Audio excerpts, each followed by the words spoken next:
Le point du meilleur tour en course va disparaître l'année prochaine.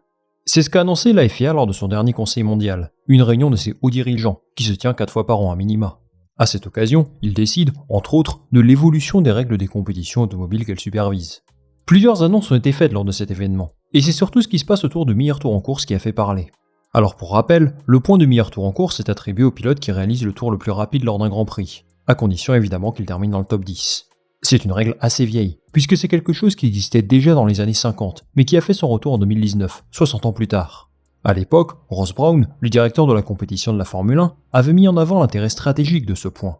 Et en 5 ans d'existence, c'est vrai, on a vu que ça a amené un certain enjeu sportif.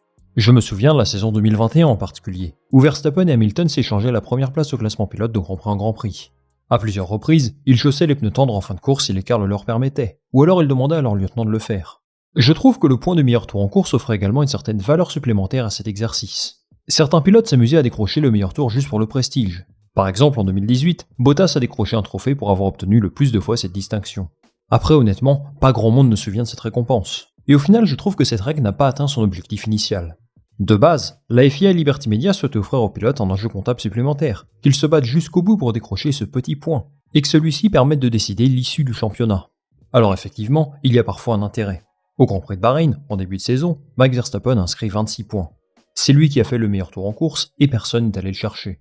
Mais ça, c'est juste parce qu'aucune autre écurie n'a jugé utile d'ajuster sa stratégie pour lui enlever ce point supplémentaire. Exemple, Carlos Sainz, 3ème, aurait pu tenter, mais il n'était pas dans les bonnes dispositions pour le faire. Souvent, c'est surtout les pilotes sur une stratégie décalée, ceux qui ont suffisamment d'espace pour pit et chausser les pneus tendres, qui tentent cette stratégie. Souvent, on va envoyer le pilote numéro 2, comme Sergio Pérez par exemple, pour empêcher le leader de la course de marquer un point de plus. C'est donc parfois un exercice qui consiste à faire du sale boulot, et qui n'a franchement rien de glorieux. D'ailleurs, le point de meilleur tour n'a jamais eu un impact décisif dans le résultat d'un championnat, pas même lors de la saison 2021. C'est la principale raison pour laquelle la FIA a décidé de stopper tout ça. Il n'y a pas un intérêt sportif extraordinaire, et ça ne récompense pas un accomplissement personnel, mais plutôt une stratégie de fin de course d'une écurie, qui parfois sacrifie un pilote pour aider un autre à briller. Alors le fait que ce point supplémentaire ne soit plus distribué ne signifie pas l'arrêt du meilleur tour en course.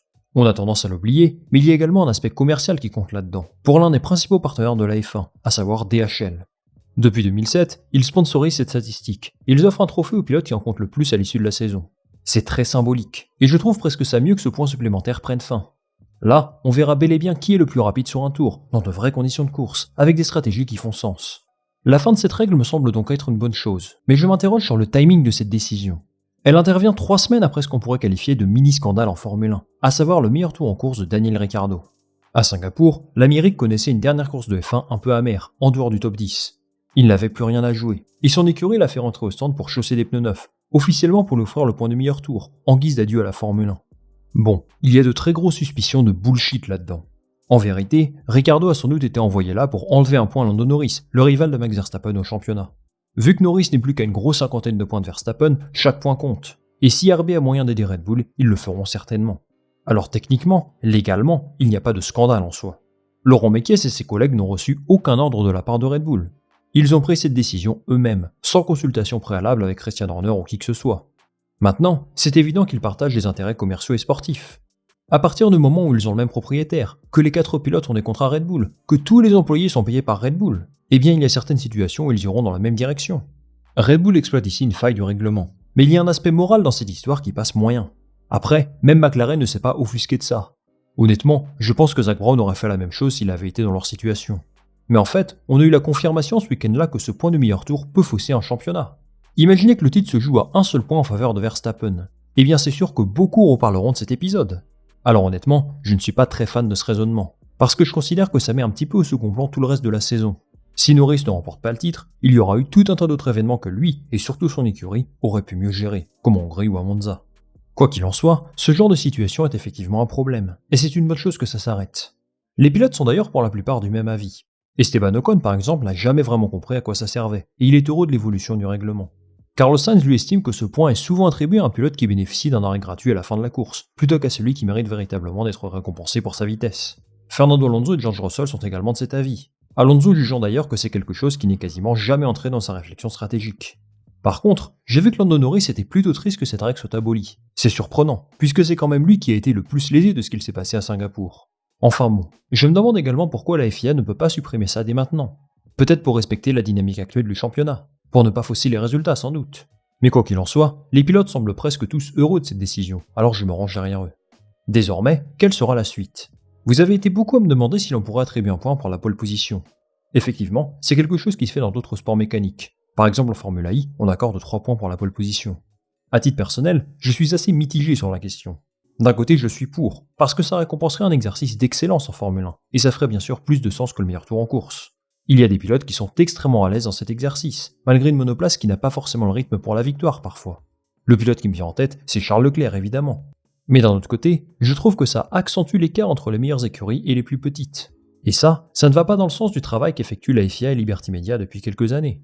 En plus de ça, est-ce que c'est bien nécessaire d'offrir des points supplémentaires à quelqu'un qui a déjà l'avantage de partir premier?